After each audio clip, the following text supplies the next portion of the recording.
a lot of different things for different people. Some think them to be the MTV generation, the others the Nintendo one. Still others think they're the trophy kids. But it's also important that millennials are playing a crucial role in the communications industry today. But it's not all hunky-dory. There seems to be a very high attrition rate among millennials who are exiting the PR industry when they're still in their 30s. So this panel discussion, we will be discussing why millennials are important, how they can be the drivers of change in the coming days, and why is there such a high attrition rate. Let me begin by introducing my panelists. We have Karan Bhujbal from MSL 2020. We have, good morning, Karan. We have Neha Mathur Rastogi from Bhujbal, who's the founder. We also have from Google Singapore, Roli. Thank you for making all the trip down here. And we have Agarwal from THRS. Thank you everybody for joining me here. I want to begin by asking you all, how did this journey begin? Was it by serendipity that you all discovered that you all just fell into it, or was it like a pure focus, you all knew this is exactly what you want to do? Karan, we can start with you. That's the curse of sitting on the corner here. Okay, so firstly, of course it's a shame that there are so few of us over here, but that's because we were all partying till about 2:30 last night, so I guess we expected it. On the PR side, you know, I didn't do my mass communication, I did my MBA in marketing, and my campus to career story is that after doing my MBA in marketing, I was exploring options, and you know, I had a lot of BFSI options and they weren't seeming too cool. I just didn't see, you know, me being a fit over there. Then I heard about PR and I thought it was a very creative field. I honestly didn't know what exactly it was, but I thought it was a very creative field. And I met someone who, you know, who showcased it in that light. And, you know, I just joined PR and I've been loving it ever since. So it's more by serendipity in your case. Neha, same question to you, but I think everybody wants to know, what does it feel like to be your own boss? It's amazing. I think it's the best feeling ever. When you start out younger, I think there's a lot more time that you get learning things on your own and doing things on your own. And PR is one industry where you actually have the opportunity to do that because it's still growing in India. So there's a lot of space for young entrepreneurs over here. And but the way my journey started was on the other side, very planned. So it was when I was 19, I did my first internship with a Gilby PR. And I just loved it back then. And then went on to MICA doing PR and then joined Genesis was my style. So it was very, very focused on to PR right from the start, and I loved it right from the start as well. And the love hasn't gone down even one bit, it's only grown. So I'm just loving it. And of course, being my own boss is the best part of it. Roli? So I would say PR happened to me. I'm not a mass communications person. I am an English honors graduate, and if I had it my way, I would have become a journalist like you. But that was not to be. Instead, it's a safe choice, let me tell you. You don't know how much money journalists make. Well, okay, so we're not going to debate that.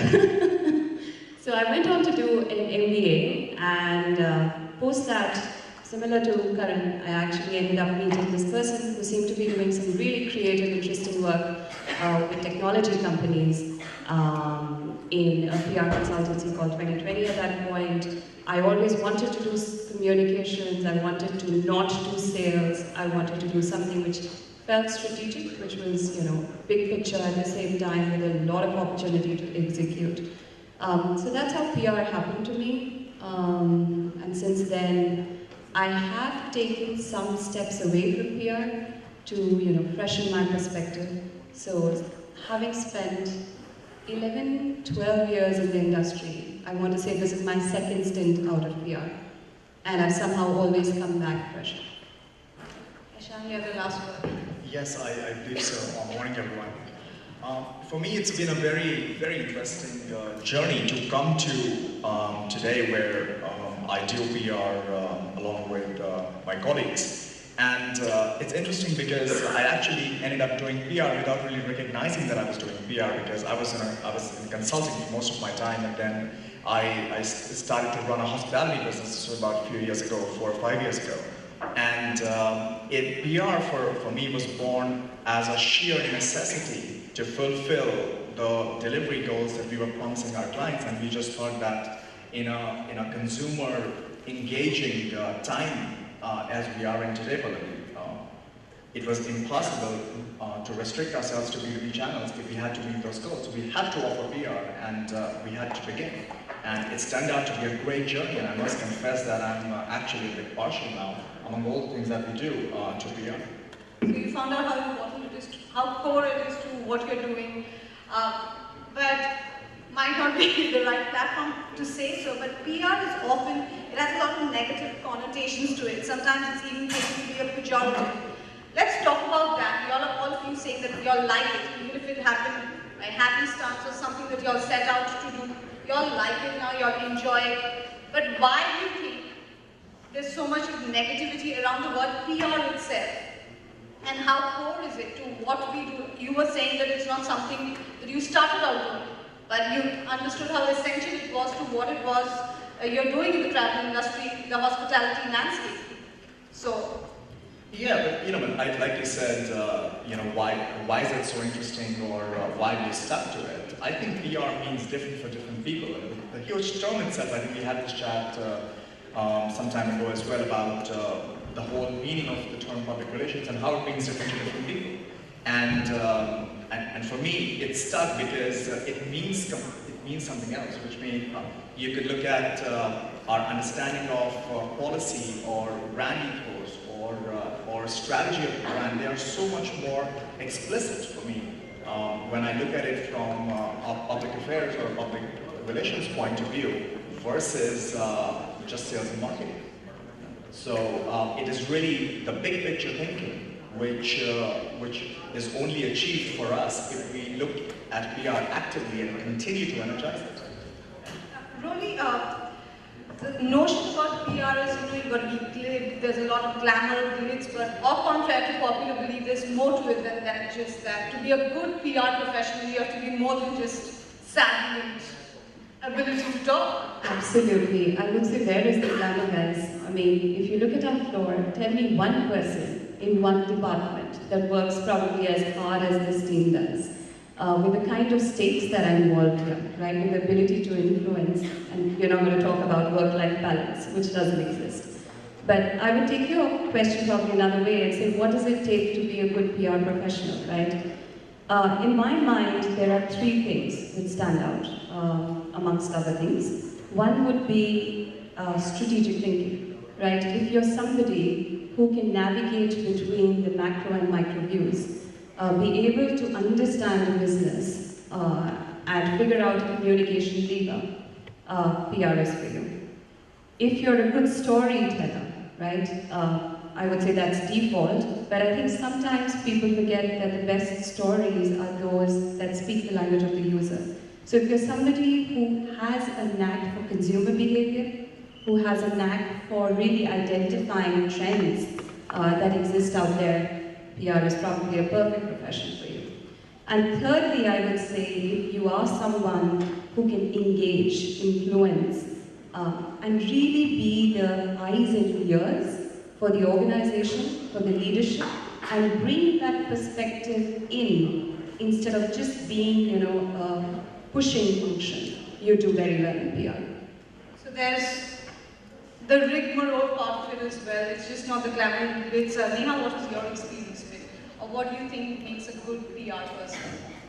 I think the key over here is to stop thinking of yourself and the industry and everyone from the outside also needs to stop looking at it as being a PR agent to becoming a PR consultant. And that basically means exactly what Roli said, where you're genuinely adding value to the business of the client and you understand the client's business, and that's not easy. So it's definitely beyond the glitz and glamour, where you need to actually deep dive into what is it that I can do to impact my client's business via PR. And clients see through it now. Everyone knows what PR is now, so I don't think just making fancy presentations and doing a bit of a fancy talk is going to get you anywhere.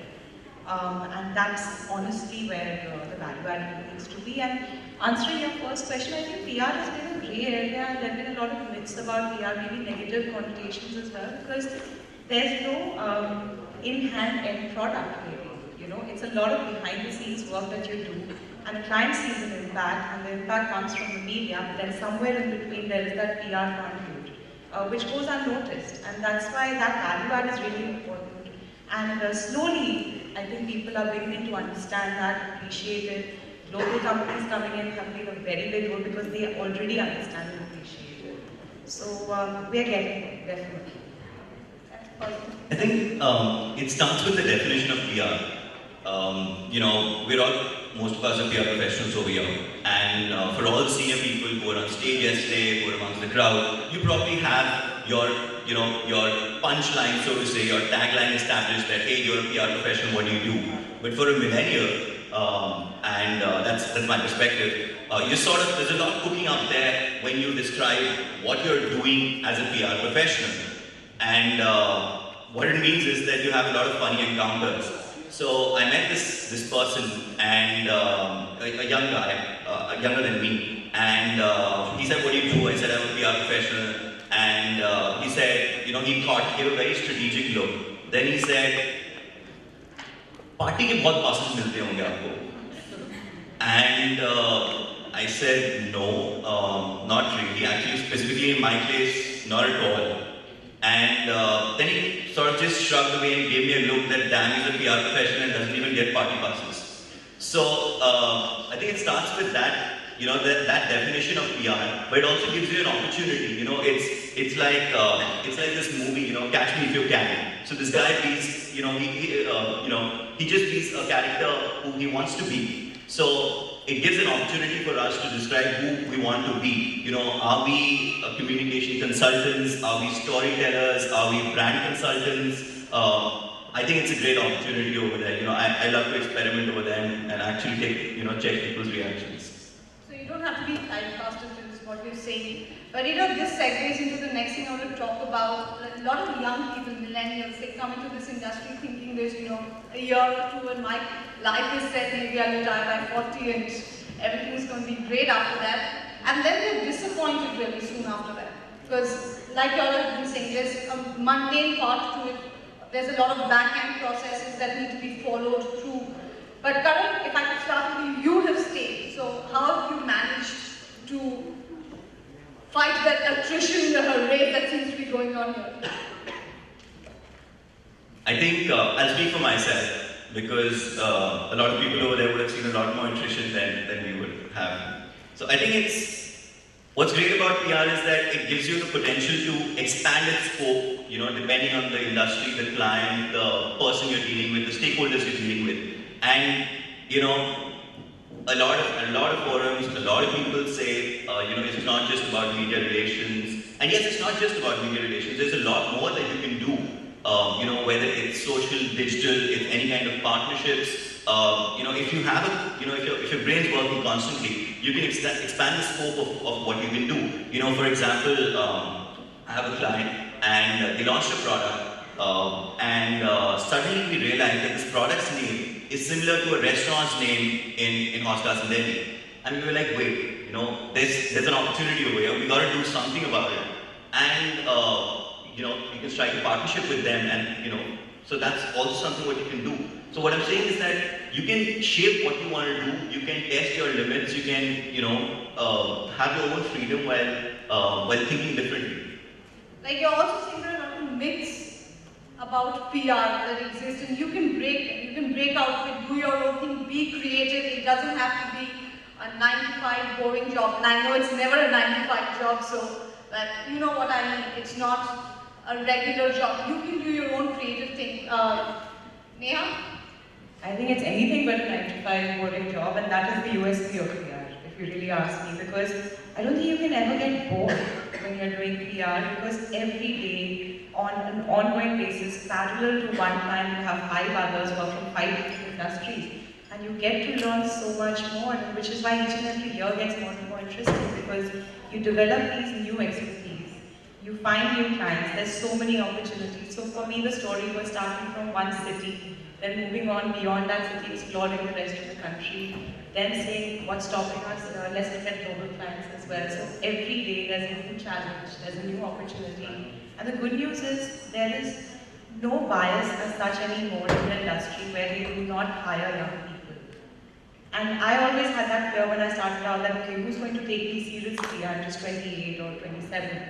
But that was wrong. Because I think as long as you add value on the table, people respect that, and there's so much work out there, so much exciting work out there. So the interest levels just grow year on year, and it's anything but a boring environment. And he also says that it's a myth to consider that if you're young, you're not taken seriously. Like you, for instance, you started your own company at such a young age. So if you have the depth there, the image is absolutely. And I think that there's a trick out there. So what you need to do is, because you start young and you have very limited time to catch up with the rest, you choose a specialization. And you just deep dive into that. So what we did with WordsWork was we chose to specialize largely in sports and luxury. And we just deep dive into it where we just picked up more and more clients from the same sector. So that within a span of say 5 years, and it's been almost 6 years now, we have a good roster of clients, and then they do take you seriously because they know that they know what they're doing. But if we try to become generalized at that young age, then you're spreading yourself too thin and you don't get that experience. It's another hot controversial topic being generalist versus specialized in a particular thing. We'll come to that. Sure. But Roli, coming from your diverse experience, you're working in Singapore, what do you think are the myths? I mean, it could cut across the country barrier as well. Some of the myths that exist in PR. My favorite is if you ask somebody, why would you want to join PR? So they say, I like to meet people. I say to them, if you like to meet people, then you should have been an airline stewardess. This is not a profession just to meet people. I think, as Ishan was saying, we were discussing one of us yesterday, I think the industry has grown beyond the name. So there is definitely a need for rebranding this industry. It's not public relations, it's so much more. We've used a variety of different adjectives here to describe the profession. It's so much more today. The second thing I would say is there's probably a need to remove the glamour from the industry. Keep it aside. This is probably one of the most hardworking set of professionals you'll ever meet. So I would say there is a need to educate people about what is everyday PR like. Sometimes people come into this profession with these misconceptions of, oh, I'm going to have a cool life. I'm going to interact with the leadership. I'll probably get invited to all the cool parties. No, it's not this. It's actually being able to research, predict, analyze, remain calm under pressure, be able to do 1,000 things at one time, which make for a successful PR professional. So I would say dire need to rebrand the industry. Being cool, I think that's a vein of the existence of a millennial. Ishan, what's your point of view? Well, look at this. For us, it is very, very interesting, and a lot of publicists, a lot of millennial or young PR professionals come to us because we work in the luxury hospitality space. So travel is part of the job, and because you're working for the fanciest brands in the world, automatically I have so many people who come to us and say, well, I'm here because I want to travel. And of course, when you're working with the media or you're going to all our clients' properties, you're taking media fans, there is travel, no doubt. But like Roli said, there is so much that goes at the back end, and you've got to have that intent to work that hard and come to terms with it. And it really boils down, probably to seeking what you call as value, because and the onus of value creation lies both at the employees as well as the employers end. And whether it's personal and professional development, neither of these parties can separate from it. And we encourage our colleagues to read as much as possible, and and come back and talk about it, and focus on nurturing them. For example, we had this conference happening, so we announced that anybody who wants to go, we pay for it. So a lot of employers today are not investing in young PR millennials, assuming that they would leave, and a lot of millennials are not investing themselves in either. So I think you know, a lot of myths about media relations, about content, for example, they're a direct result of people not focusing, or not being clear, or millennials not being clear in why they are, you know, getting into PR. I think Roli had articulated earlier about the three tenets of you know, the strategic thinking and engagement. And I think that's just clear thinking, and every person before getting into this business needs to answer that for himself or himself. And automatically the tenure would then, in our opinion, be much longer. But you're saying the myths exist not only with the millennials but also with their employers. Absolutely. Because you're also looking at the trend, right? If you're talking, and we get to that in the end, perhaps, but if you're looking at attrition, so it is an industry-wide recognized fact that there is an X percentage of attrition. But let me also say that, and you know, Neha and on one of the phone calls we were chatting that we don't suffer that problem.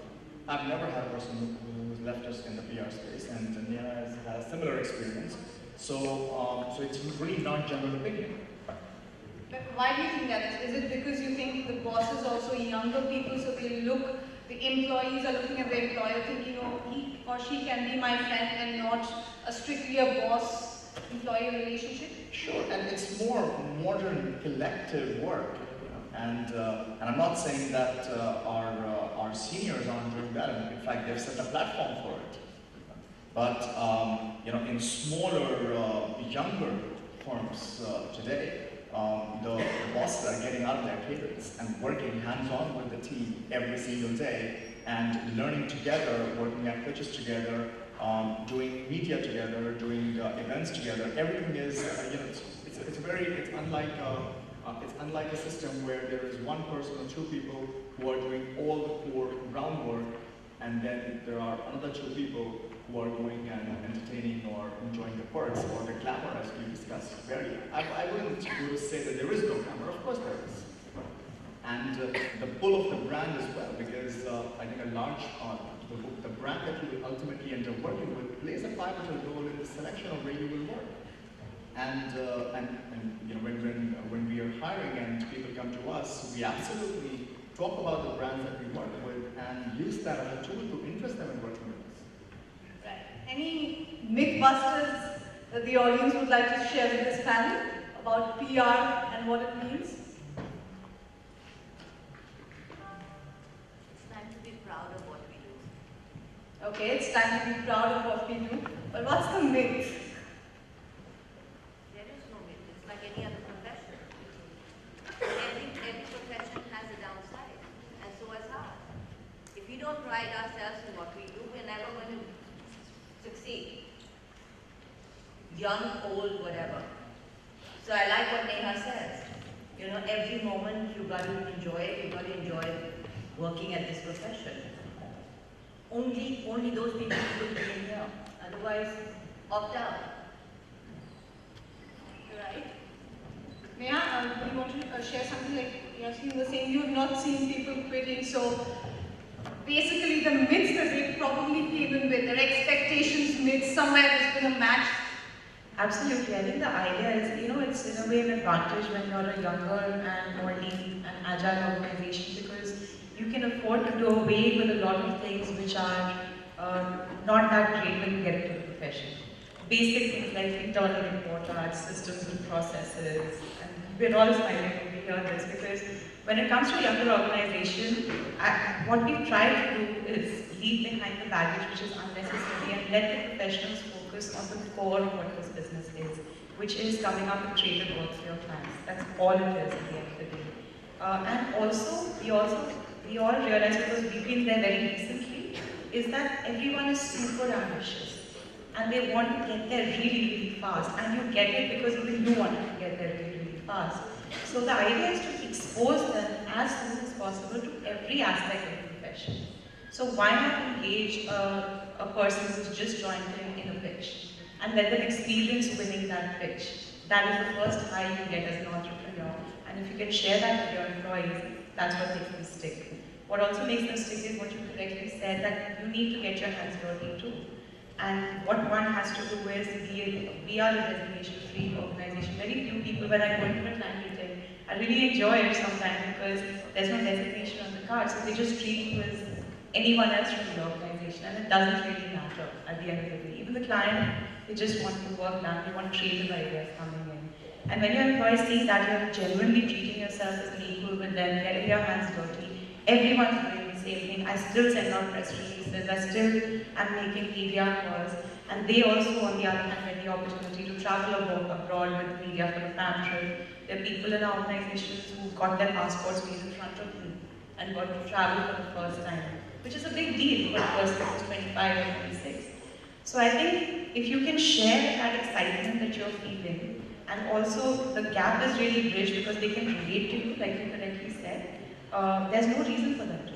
You give them an entrepreneurial experience at a very early age, and then that makes them want to stay. They're excited about it. But you know, it's good to be ambitious. Sometimes it's insatiable though. And it's possible maybe in smaller organizations like this to be more cohesive. But in a bigger organization, it's likely to be a little more regimented, which is everywhere. So this part of the attrition that comes in because you want something, and the first time I don't get it, most people would like to give it another 2 years. But sometimes it happens, okay, I'm not getting it, this is not enough for me, I'm better than this, and I quit. Is that the reason, is the main reason behind this huge, high attrition rate? See, my perspective is that we're living in an age where we get a lot of instant gratification. We get like virtual fans very quickly. You make an abroad trip, put up pictures on Facebook, you get 200 likes. You throw a few peels of ice on you get a lot of views to it. You do that's followed by a book bucket challenge. So there's a lot of fandom for individuals over there, which you get very quickly in the virtual world. And what it also means is it's an open world of possibilities out there, and you can actually do anything. Anything means anything. A kid who's dancing brilliantly suddenly becomes a hero. So what I'm trying to say is that even in organizations today, everyone believes that they're here to make a difference, and they want a purpose to be associated with. In fact, even the MSL group has right now done a study which shows that millennials want to be associated with a company that is, that has a purpose and that's contributing to the society. And I think it's and again, this is something that Roli, you had mentioned yesterday, that this is something that organizations need to work better, especially considering the number of millennials out there that work with them, understand the diverse set of skill sets they bring to the table, treat those skill sets for their own skill sets, and reward them on that basis. And yes, I mean, establish that purpose, why they are there. And I think probably that's one route of getting them fixated into a plan, and so that they go and get it. I'd like to add a little bit to what Karan and Neha also just said, and I think it's a great time to talk about domain expertise, because especially taking cue from what Karan said about a sense of purpose, and I see directly for THRs, and I'm sure Neha does for him as well. I think that's a good thing because especially at a young, early start stage, instead of very generalist we are, if you're building domain expertise, whatever it may be, for Neha it's sports, for us it's hospitality, I think that sense of purpose already fulfills a sense of professional development that a person believes that he's achieving over every semester of tenure with the firm. We know today, for example, that if someone's worked for us for 2 years, he understands by and large the big picture of hospitality industry in India from various layers of it, whether it's sales or development or challenges or economical or geopolitical challenges of any kind. And I think that sense of greater understanding of a particular domain not only builds tenure, but also leads to creative thinking and new ideation. So I'm a big believer in that, absolutely. And both of you seem to be suggesting that, as he said, instant gratification also leads to disappointment very quickly. But Gala's saying that if it's a more specialized thing and you set them clear targets, this is what you can achieve, then that disappointment is sort of taken care because they know this is what they're working towards. But Roli, I want to ask you, is this attrition thing a problem across geographical boundaries as well? Yeah, I would say pretty similar. I don't think what you're seeing in India is any different. I have seen a lot of people actually using this probably as a foundation in the